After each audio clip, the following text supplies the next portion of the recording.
On a stifling September afternoon in 1944, as the golden leaves of Virginia Beach began to wither under the weight of autumn, Edgar Cayce locked himself in his study for the last time.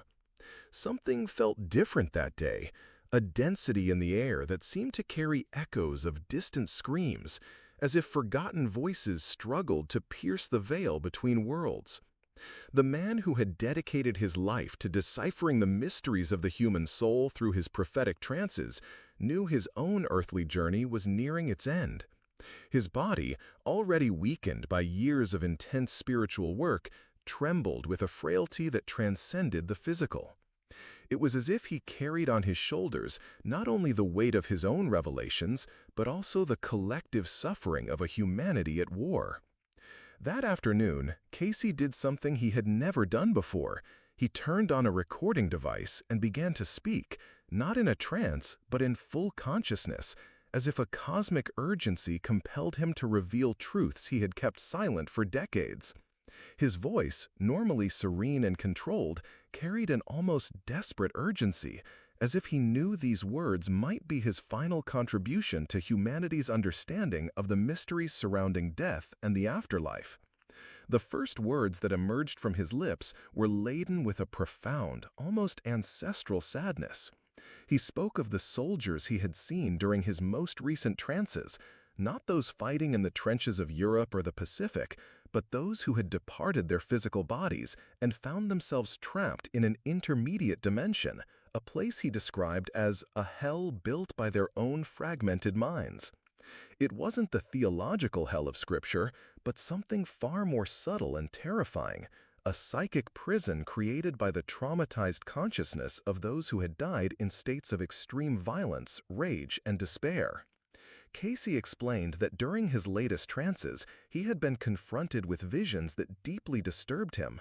Young soldiers, many still teenagers, wandered ethereal battlefields, eternally reliving their final moments of life. They didn't understand they had died and continued to fight a war that no longer existed on the physical plane. Their minds, frozen at the exact moment of trauma, created parallel realities where the violence perpetuated infinitely.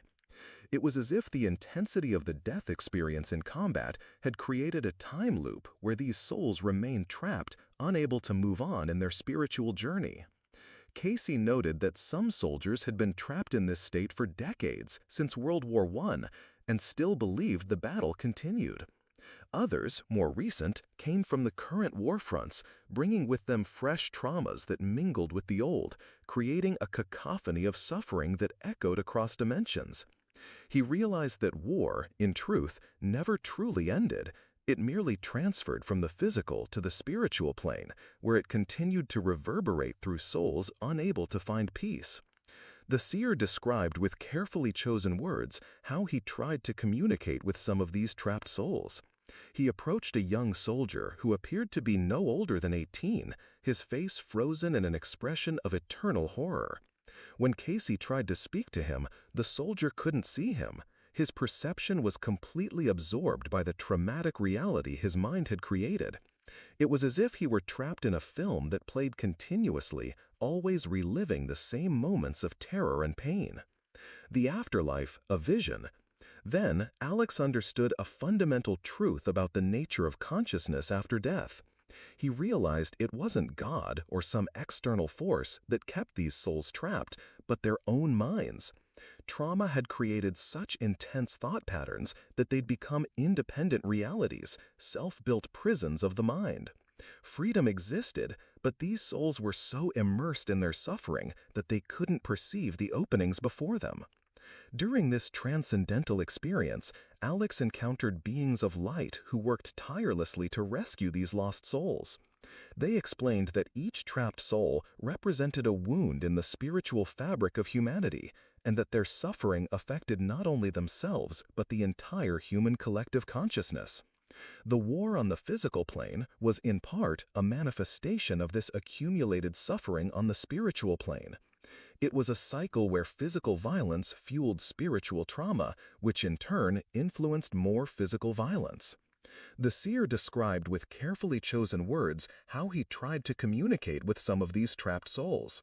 He approached a young soldier who appeared to be no older than 18, his face frozen in an expression of eternal horror. When Cayce tried to speak to him, the soldier couldn't see him. His perception was completely absorbed by the traumatic reality his mind had created. It was as if he were trapped in a film that played continuously, always reliving the same moments of terror and pain. The afterlife, a vision. Then, Alex understood a fundamental truth about the nature of consciousness after death. He realized it wasn't God or some external force that kept these souls trapped, but their own minds. Trauma had created such intense thought patterns that they'd become independent realities, self-built prisons of the mind. Freedom existed, but these souls were so immersed in their suffering that they couldn't perceive the openings before them.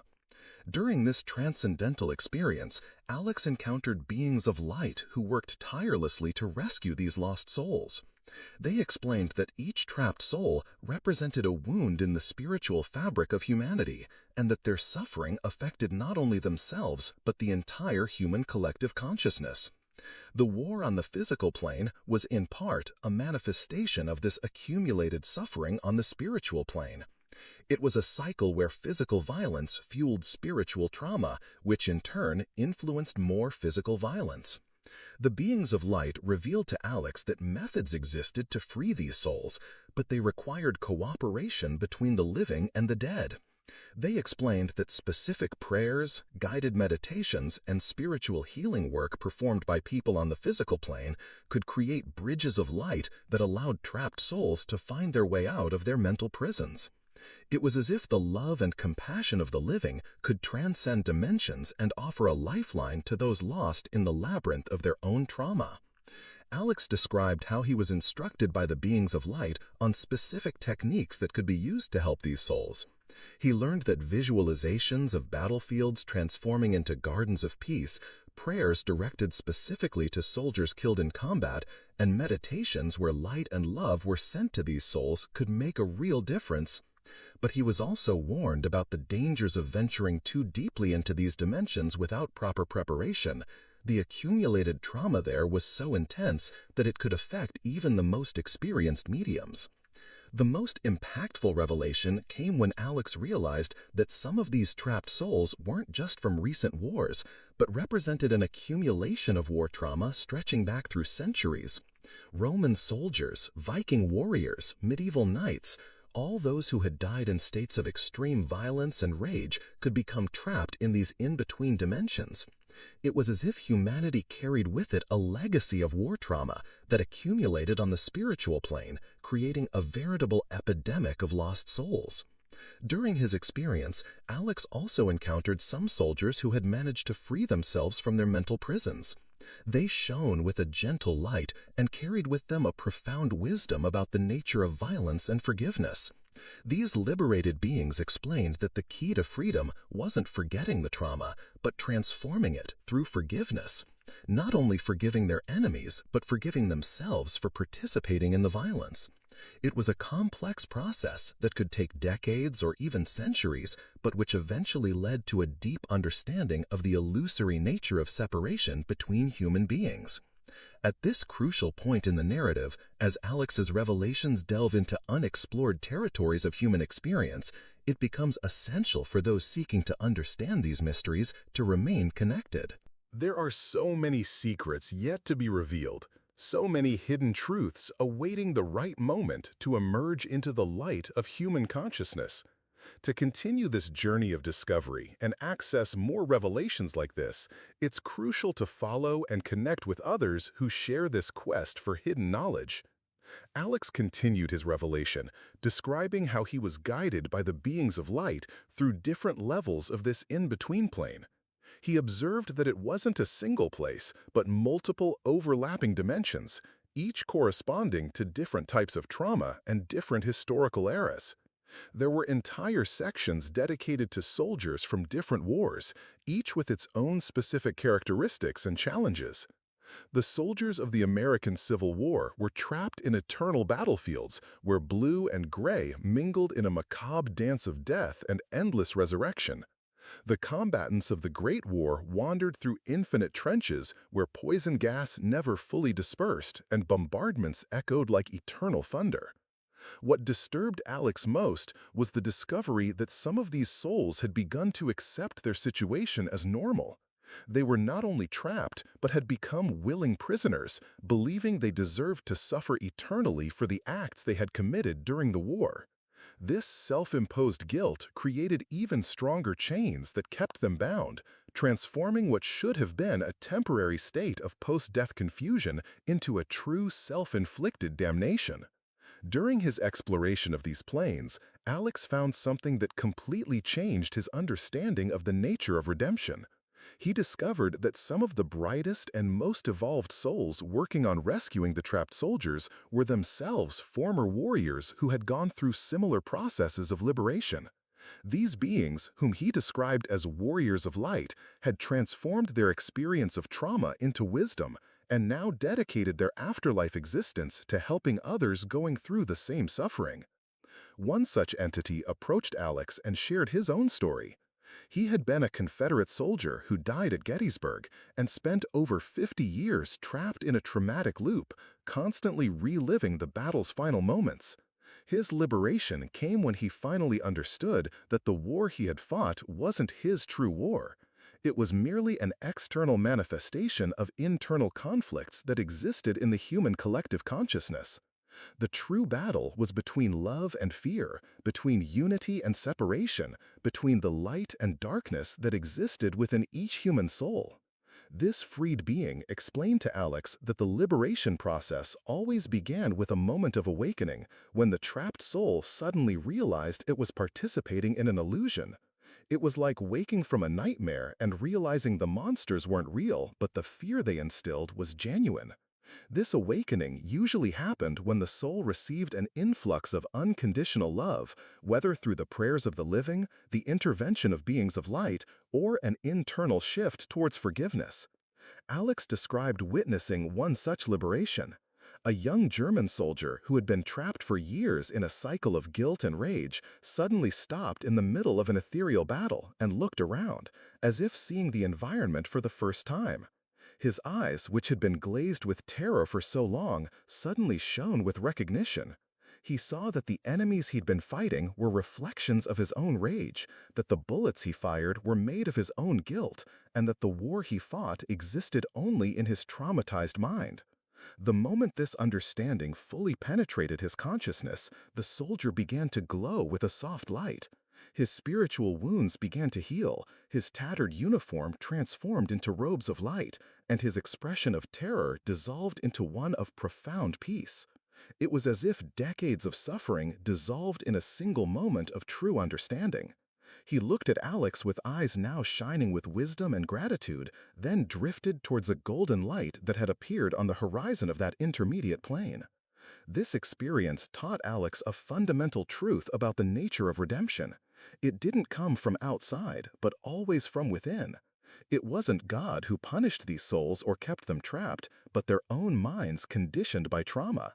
Liberation was always available, but required a fundamental shift in perception, a shift from fear to love, from guilt to forgiveness, from separation to unity. The beings of light explained to Alex that the work of liberating these souls was one of the most important missions of the spiritual plane. Each liberated soul not only found its own peace, but also contributed to the healing of the collective human consciousness. It was as if each liberation removed a stone from the weight humanity carried, making it easier for others to find their way to peace. Alex also learned that there were natural cycles of liberation that coincided with certain historical periods and cosmic alignments. There were times when the veil between dimensions thinned, allowing more light to penetrate the intermediate planes where these souls were trapped. These periods offered special opportunities for spiritual rescue work, when the prayers and meditations of the living could be especially effective. During his transcendental experience, Alex was led to an even broader view of the situation. He realized that the trauma of war didn't only affect soldiers, but also extended to families, communities, and even future generations. There was a complex network of karmic connections linking trapped souls to other incarnate souls, creating patterns of suffering that repeated across generations. Children were born with inexplicable fears, adults developed war-related phobias without ever having been in combat, and entire communities carried collective traumas that manifested as continuous conflicts.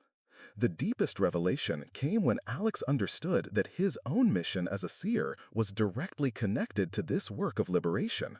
He realized that many of his psychic readings over the years had been influenced by these trapped souls who tried to communicate their suffering and seek help through his mediastic channel. Some of the physical illnesses he had diagnosed and treated were actually physical manifestations of unresolved spiritual traumas, both of the individuals themselves and of trapped souls connected to them through karmic ties. This understanding brought a new dimension to all of Alex's work. He realized that true healing couldn't happen only on the physical plane, but required an integrated approach that included the spiritual healing of trapped souls. Many of the chronic illnesses, deep depressions, and mental disorders he'd encountered throughout his career were related to these connections with unresolved trauma on the spiritual plane. The beings of light showed Alex specific techniques that could be used to identify and heal these connections. They explained that through specific meditations, guided visualizations, and energy work, it was possible not only to help trapped souls find liberation, but also to free the living from the patterns of suffering influenced by these connections. As his transcendental experience deepened, Alex realized he was being prepared for a specific mission. The beings of light explained that he had been chosen to bring this information to the physical world, to teach people about the reality of these trapped souls and the methods that could be used to help them. It was an immense responsibility, especially considering that the war was still happening and more souls were being added daily to these intermediate dimensions. But there was also a cosmic urgency to his mission. The beings of light explained that humanity was approaching a turning point where the amount of accumulated trauma on the spiritual plane was beginning to significantly affect the collective human consciousness. If left untreated, this trauma could lead to even more intense cycles of violence and suffering on the physical plane. It was as if humanity was carrying a spiritual weight that was becoming unbearable. The solution wasn't to avoid war or to try to eliminate conflict entirely from the human experience, but rather to learn how to deal with trauma in a way that prevented souls from becoming trapped in cycles of suffering. This required a fundamental shift in how humanity understood death, especially death in combat. It was necessary to understand that death wasn't an end, but a transition, and that the mental state at the moment of death largely determined the post-death experience. Alex was instructed on specific practices that could be taught to soldiers and their families to help prevent souls from becoming trapped after death in combat. These practices included death preparation meditations, specific prayers that could be recited at the moment of death, and visualization techniques that helped the soul maintain a state of peace and forgiveness even in situations of extreme violence. The beings of light also explained that there were forms of spiritual work that could be performed by the living to help the souls of deceased soldiers find peace. These practices included liberation rituals, light-sending meditations, and forgiveness work that could be done on behalf of those who had died. It was as if the love and compassion of the living could cross the barriers between dimensions and offer real healing to those who had passed. As his transcendental experience drew to a close, Alex was led to a final vision that summarized all the teachings he had received. He saw a battlefield slowly transforming into a garden. The sounds of war gradually dissolved into celestial music, wounds healed with golden light, and trapped souls began to awaken from their nightmares to discover that peace had been available all along. It was a vision of hope that showed that even the deepest traumas could be healed through love and understanding. When Alex returned fully to normal consciousness, his body was trembling with the intensity of the experience he had lived. He knew he had been privileged with a vision that few human beings had received, but he also knew that with this privilege came an immense responsibility. He had seen not only the suffering of trapped souls, but also the solution to that suffering. He had learned that war doesn't end with death, but that peace is always possible through the transformation of consciousness. His final words on the recording were charged with a prophetic urgency. He spoke of the need for humanity to awaken to the spiritual reality that exists beyond the physical world, especially in times of war. He explained that every prayer made with true love, every meditation guided with genuine compassion, every act of forgiveness performed with authentic courage could make a real difference in the liberation of these trapped souls. It wasn't just about helping the dead, but about healing humanity's own collective soul. Alex concluded his revelation with a profound reflection on the eternal nature of the human soul. He explained that death wasn't an end, but a transformation, and that the state of consciousness at the moment of death largely determined the post-death experience. For those who died peacefully, with forgiveness in their hearts and love in their minds, the transition was smooth and the spiritual journey continued naturally. But for those who died in states of extreme trauma, intense anger, or deep guilt, the journey could be interrupted for periods extending far beyond what most people could imagine. Alex's final message was clear. The true battle wasn't between nations or ideologies, but between love and fear, between unity and separation, between the light and darkness that exists within each human soul. The external war was merely a manifestation of the internal war, and external peace would only be possible when internal peace was achieved. Each person had the power to contribute to this peace, not only through their actions in the physical world, but through their spiritual work of healing and transformation. Alex's words echoed in the silence of his office as a final testament to a life dedicated to the service of spiritual truth. He had revealed one of the deepest secrets about the nature of human existence, that death is not the end of responsibility, but rather the beginning of a new phase of the soul's journey. For those who depart in peace, this journey is beautiful and full of light. For those who depart in trauma, the journey may be long and difficult, but liberation is always possible through love, forgiveness, and understanding.